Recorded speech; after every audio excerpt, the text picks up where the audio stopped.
കുചേല ദിനത്തിന് മുന്നോടിയായി പാരമ്പര്യ നായർ തറവാട്ട് കൂട്ടായ്മ കൃഷ്ണ കുചേല സംഗമവും അവിൽ സമർപ്പണവും നടത്തി. മഞ്ജുളാൽ പരിസരത്ത് നിന്ന് നാമജപ ഘോഷയാത്രയോടെയാണ് ചടങ്ങുകൾ തുടങ്ങിയത്. മഞ്ജുളാൽ തറയിൽ നിന്നും നാരായണനാമ മന്ത്രങ്ങൾ ഉരുവിട്ട് കുചേല കൃഷ്ണ വേഷങ്ങളോടെ അവിൽ പൊതികൾ കൈകളിലേന്തി ഭക്തർ ക്ഷേത്ര സന്നിധിയിലേക്ക് നീങ്ങി. നേരത്തെ തന്നെ ക്ഷേത്ര പരിസരത്ത് കൂട്ടായ്മ പ്രവർത്തകർ ചാക്കുകളിലായി ശേഖരിച്ചിരുന്ന അവിലും ക്ഷേത്രത്തിലേക്ക് കൈമാറി. ദേവസ്വം ഭരണസമിതി അംഗം സി മനോജ് സമർപ്പണം ഉദ്ഘാടനം ചെയ്തു. കൂട്ടായ്മ president K T Sivaraman Nair, general secretary Anil Kallatt, advocate Ravi Changath, Balan Varanattu, Jayaram Alakkal, Sasi Kenadath, Sreedharan Mambuzha, Murali Akampadi, T Dakshayani, Radha Sivaraman, Nirmala Naikkath തുടങ്ങിയവർ നേതൃത്വം നൽകി. കുചേലൻ എന്നറിയപ്പെടുന്ന സുധാമാവ് സതീർത്ഥ്യനായ കൃഷ്ണനെ അവിൽ പൊതിയുമായി കാണാൻ പോയതിന്റെ സ്മരണയ്ക്കായാണ് ഗുരുവായൂർ ക്ഷേത്രത്തിൽ കുചേല ദിനം ആചരിക്കുന്നത്.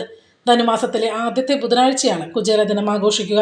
ദിനാചരണത്തിന്റെ ഭാഗമായി നാളികേരം, ശർക്കര, നെയ്യ്, ചുക്ക്, ജീരകം എന്നിവയിൽ കുഴച്ച അവിൽ പന്തീരടി പൂജയ്ക്കും അത്താഴ പൂജയ്ക്കും നിവേദിക്കും.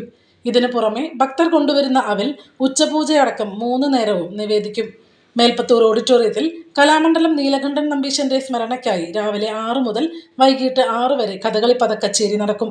വൈകിട്ട് ഭക്തിപ്രഭാഷണം, നടി ദേവി ചന്ദനയുടെ നൃത്താർച്ചന, ഡോക്ടർ സഭാപതിയുടെ വഴിപാടായി കുചേലവൃത്തം കഥകളി എന്നിവയും നടക്കും.